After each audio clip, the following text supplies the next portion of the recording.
Pada 19 Oktober 1987, sebuah tragedi kecelakaan kereta api terjadi di daerah Pondok Betung, Bintaro, Jakarta Selatan. Tragedi ini dikenal dengan nama Tragedi Bintaro. Kecelakaan ini menewaskan sebanyak 156 penumpang dalam kereta api KA 225 merek dan KA 220 rangkas. Sebab kedua kereta ini bertabrakan dengan posisi adu banteng, sehingga salah satu lokomotif terdorong masuk ke gerbong. Padahal pada saat itu kondisi kereta sedang dalam keadaan penuh, dengan penumpang yang bergelantungan di pintu, jendela, dan lokomotif. Senin pagi kala itu, KA 220 rangkas sedang melaju dengan membawa rangkaian 7 gerbong dari Tanah Abang menuju ke arah Merak. Dari arah berlawanan, ada KA 225 merek dari Rangkas Bitung menuju ke Tanah Abang yang menarik 7 rangkaian gerbong. Masinis dari masing-masing kereta api tidak mengetahui bahwa kereta mereka melaju di rel yang sama. KA 225 merek dengan kecepatan tinggi melaju cepat di rel lurus yang melintasi kompleks perumahan Bintaro Jaya. Sementara itu, KA 220 rangkas melaju ke rel perlintasan Pasar Ulu Jami. Alhasil, tabrakan kedua kereta api tidak dapat dihindari. Kejadian ini mengakibatkan seluruh badan lokomotif BB 30316 masuk dan seolah-olah ditelan oleh gerbong KB 365601.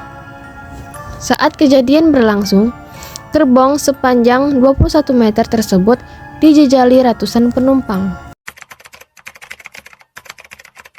Terjadinya tragedi Bintaro 1987 yang menewaskan 156 penumpang ini disebabkan oleh kelalaian petugas. Ada kesalahpahaman kepala stasiun Serpong yang memberangkatkan KA 225 dengan tujuan Jakarta Kota. Kereta itu sudah melaju ke stasiun Sudimara tanpa lebih dulu dicek bagaimana kondisinya. Alhasil, 3 jalur kereta api yang berada di stasiun Sudimara penuh akibat kedatangan KA 225. Di sisi lain, KA 220 di stasiun Kebayoran juga diberangkatkan tanpa ada komunikasi dengan stasiun Sudimara. Kondisi ini yang kemudian memaksa juru langsir di Sudimara memindahkan lokomotif KA 225 menuju ke jalur 3. Nahasnya, sang masinis tidak melihat tanda dari juru langsir karena keramaian jalur kereta api saat itu dan memutuskan untuk tetap berangkat. Upaya yang dilakukan juru langsir untuk menghentikan KA 225 pun sia-sia. Ditambah lokasi kecelakaan berada di tikungan sehingga kedua masinis tidak saling melihat. KA 225 bertabrakan dengan KA 220 pada pukul 06.45 WIB. KA 225 yaitu Slamet Suradyo membantah tudingan yang menyebutkan dirinya memberangkatkan kereta api. Menurut penuturan Suradyo, ia hanya mengikuti instruksi dari pemimpin perjalanan kereta api atau PPKA Sudimara.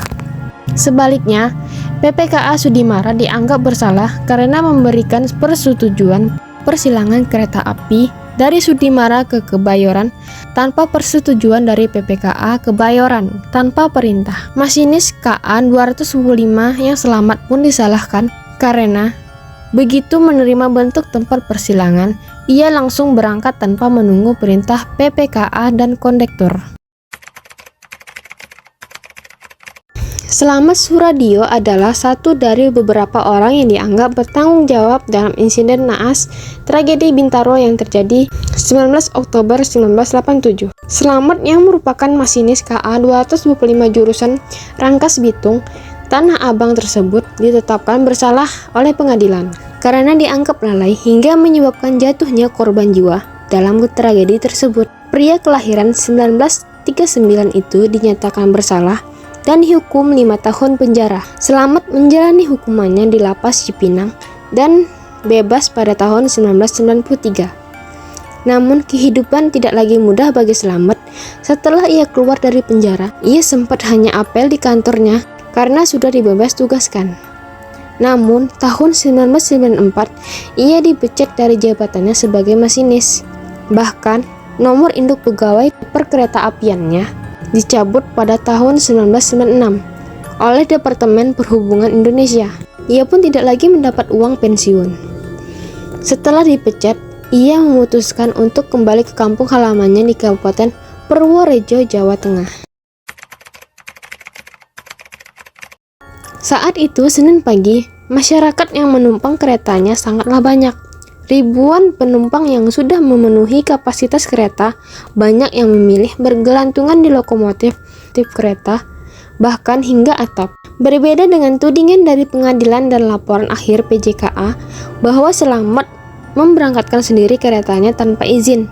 Ia menegaskan bahwa dirinya hanya mengikuti instruksi dari PPKA Stasiun Sudimara menggunakan PTP atau Surat Pemindahan Tempat Persilangan Jalur Kereta Api. Slamet pun meluruskan tudingan yang beredar bahwa Slamet berkali-kali menegaskan bahwa tudingan tersebut adalah sebuah kebohongan besar. Ia juga menegaskan bahwa tidak ada hal apapun yang dikhawatirkan karena ia merasa tidak melihat semboyan apapun yang diterimanya. Slamet juga meluruskan informasi yang sudah beredar sebelumnya, termasuk dari koran Pembaruan tahun 1987 yang pertama kali membahas tragedi Bintaro tersebut, yang menulis bahwa dirinya melompat saat kereta akan bertabrakan.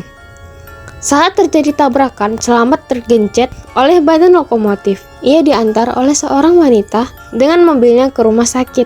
Saat itu, PTP masih berada dalam genggamannya dalam keadaan PTP yang masih memiliki bekas bercak darah. Slamet berhasil membuktikan kepada hakim di pengadilan bahwa dirinya tergencet dan tidak melompat, dan menuding bahwa orang yang menulis berita tersebut adalah orang fitnah.